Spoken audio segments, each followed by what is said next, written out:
Ahora bien, continuando, por decirle así, con la escena de la materia, nosotros, antes de la clase anterior,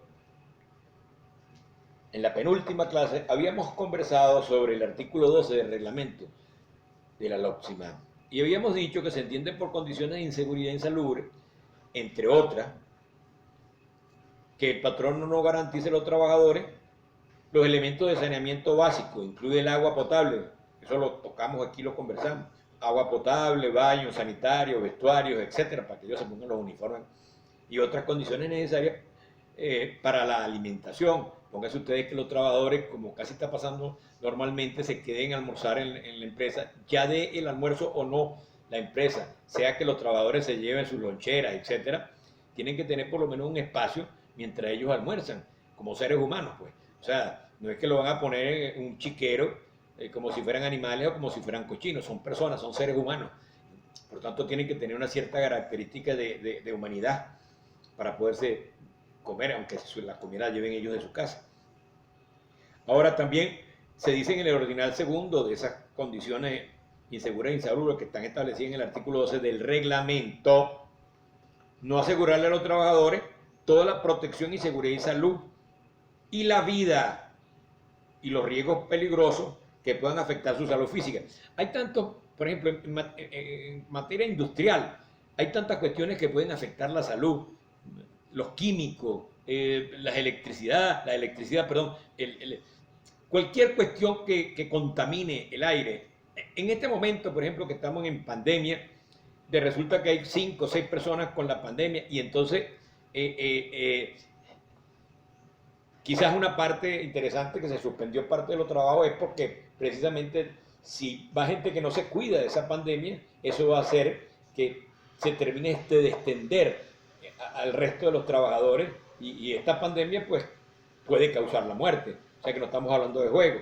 Ahora, el ordinal tercero no asegure protección a la maternidad y a las adolescentes que trabajen y aprendices y a personas naturales sujetas a protección especial. Póngase usted, por ejemplo, que se ha contratado, porque hay otras normativas que fuera de esta ley, que te hablan de la inclusión al trabajo de personas que tienen cierto grado de minusvalía, porque no por el hecho que usted tenga una cierta minusvalía no va a poder trabajar. No, inclusive ustedes han visto en algunas calles, independientemente de que estén destrozadas, han visto se ve en algunas aceras del centro, que tienen como una especie de, el cemento está hecho como una subidita y eso es para facilitar en parte si viene una persona en silla de ruedas o si viene alguna persona trabajando con cargas de esas carretillas que se manejan para que rueden y no tengan que estar alzando sobre el escalón cuadrado. Eso es una forma de facilitar y lo mismo puede pasar en las empresas. Ahora, no asegure el auxilio inmediato y atención médica necesaria para el trabajador que padezcan daño a la salud. Póngase usted una persona, hay empresas que son grandes, normalmente son industrias, etcétera, que tienen una especie de cuerpo médico interno que pueden ayudar o facilitar una atención inmediata al trabajador que se caiga de una escalera, de un andamio, que se resbale y se dé un golpe, se le fractura una mano, etcétera, etcétera. Entonces, y tienen esos médicos allí que están dentro de la empresa normalmente. Ahora, también otra que no cumpla con los límites máximos establecidos en la Constitución y en las leyes sobre la jornada de trabajo. Mire, este es el ordinal 5 de ese artículo 12 del reglamento. Ustedes debieron haber visto el año pasado, en la parte sustantiva de la ley, que los trabajadores no pueden hacer más de 100 horas extras anuales.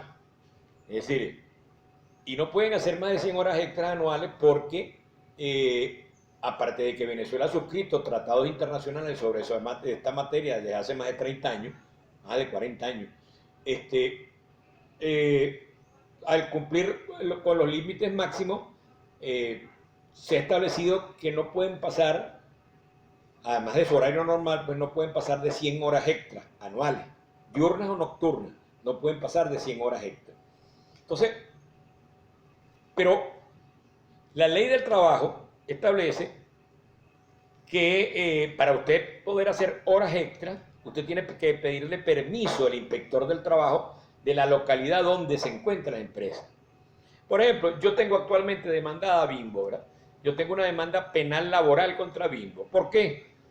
Porque muchos de sus trabajadores laboraron 600, 500, 1000, 1200 horas extra al año. Y entonces ustedes dirán, bueno, profesor, pero usted está loco, ¿cómo que va? Bueno, no, yo no estoy loco. Simplemente que sin el permiso, yo tuve, para que ustedes entiendan incluso ese problema, esas empresas grandes, bueno, todas las empresas están obligadas a llevar un libro de horarios. En otras palabras, para ponerlos a qué hora llegó y a qué hora se va. Y ahí se va a determinar cuántas horas extras usted hizo o cuántas no hizo. Entonces, ¿qué es lo que sucede? Ese se llama libro de horas extras. Normalmente eso lo ve usted en las industrias. Muchas empresas no lo tienen, pero si ustedes están de gerente, lo que sea, de personal o de director en alguna empresa, yo les sugiero que lleven ese libro. Porque fíjense algo. Hay muchas razones por las que usted puede poner horas extras. Les voy a poner un ejemplo. Póngase que nosotros nos obligamos, nosotros producimos pupitres para universidades, escuelas, liceos, etc. Y hemos suscrito un contrato porque vamos a entregar 3000 sillas de esas donde se sientan ustedes como en las universidades para la semana que viene, para el día jueves. Y claro, nosotros hemos hecho todos nuestros cálculos y eso nos cuadra. Pero resulta que nuestra empresa trabaja con electricidad, pues, para poder tener los taladros y las cosas que se requieren en la carpintería para poder hacer eso, pegar la parte de hierro que va, la parte de madera, etc. Pero pónganse ustedes que el gobierno dejó ir la luz durante 5 días en la semana anterior a la entrega. Bueno, si usted deja ir la luz durante 5 días anterior a la entrega y nosotros tenemos que entregar la semana que viene, el día jueves o viernes, vamos a fijarlo, el día viernes tenemos que entregarlo a las 10 de la mañana. Pues eso fue el pacto, porque si no teníamos nosotros una multa por no haber entregado en tiempo efectivo, en tiempo pactado. Pero resulta que nosotros que teníamos que trabajar esta semana anterior, no pudimos trabajar porque Corpoelec cortó 800 veces la luz. Y al cortar 800 veces la luz, no se pudo hacer el número de sillas que debíamos haber hecho para poder cumplir la semana siguiente con la entrega de esa silla. Entonces, fíjense, a usted eso le puede causar perjuicios materiales ingentes, porque póngase usted que haya una multa de que si usted no entregaba esos pupitres a las 10 de la mañana del día viernes de la semana que viene, a usted le caía una multa diaria. Vamos a poner con un precio, vamos a ponerle $100 por hora. Entonces imagínense usted todo lo que hizo lo va a perder nada más en la multa. Entonces, ¿qué es lo que sucede? Usted puede pedirle al inspector del trabajo, alegando precisamente que hubo las fallas eléctricas, que es una cuestión razonable, porque normalmente el inspector del trabajo está dentro de la circunscripción donde esté esa empresa, o cerca. Entonces, ¿qué va a determinar? El inspector va a determinar que usted pueda pedirle permiso a él para hacer horas extras para poder cumplir en tiempo el contrato pactado. Pero el inspector tendrá que decirle que no podrá pasar de 100 horas extras por trabajador. En el caso que yo tengo demandado, hubo trabajadores, claro, y no es el mismo ejemplo que les estoy planteando, estoy hablando en el año, hubo trabajadores que realizaron 1200 horas extras, trabajadores que hicieron 700 horas extras, que hicieron 500 horas extras nocturnas, etc. Bueno, yo le voy a recordar algo. En la época de Chávez hizo un decreto ley que fue convertido en ley por una decisión de la Corte, el Tribunal Supremo, pues, como antes llamábamos Corte, lo que hoy es el Tribunal Supremo, una decisión que se estableció entre la Sala Constitucional y la Sala Político-Administrativa. Se estableció que ese decreto es un decreto ley.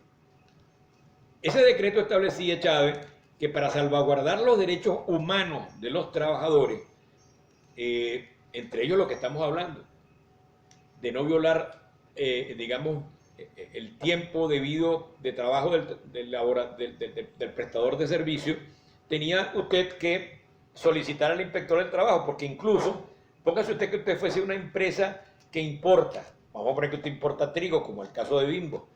Si usted importa trigo, porque en Venezuela no se produce trigo, salvo algún sector de los Andes, pero que no cubre a toda la República de Venezuela, pero si usted importa trigo, normalmente usted va a trabajar con dólares del Estado. Entonces, en aquel entonces había el que llamaban dólar preferencial, donde un bojote de gente se enriqueció porque el dólar costaba 2 bolívares y después lo pusieron a 2.50 y llegó hasta 10 bolívares. Entonces, lógicamente, poner a trabajar personas durante 1000 horas, en alguna forma, aunque usted crea que es embuste, pues se enriquecían ambas partes pero no tenían ni la permisología del inspector del trabajo, ni mucho menos, tanto que yo tuve que introducir un amparo en la región de Guarena contra el inspector que está en Guatire, que es de donde está suscrita la Bimbo, que está por allá por Guarena, para que me dieran la permisología que ellos sacaron para que la empresa Bimbo pusiera a esos trabajadores a laborar 1.800, 700 horas extra.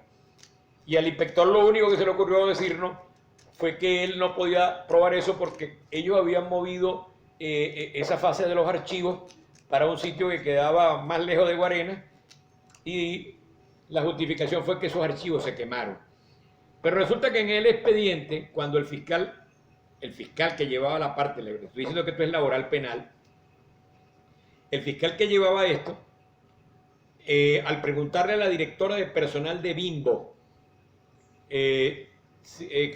cómo llevaba ella el control de las horas extra y que se había pedido permiso para hacerlas a la Inspectoría del Trabajo de la jurisdicción, ella confesó que esa declaración fue en el 2014, que desde el año 2002 Bimbo nunca había pedido ningún permiso para hacer horas extra y sin embargo la hicieron.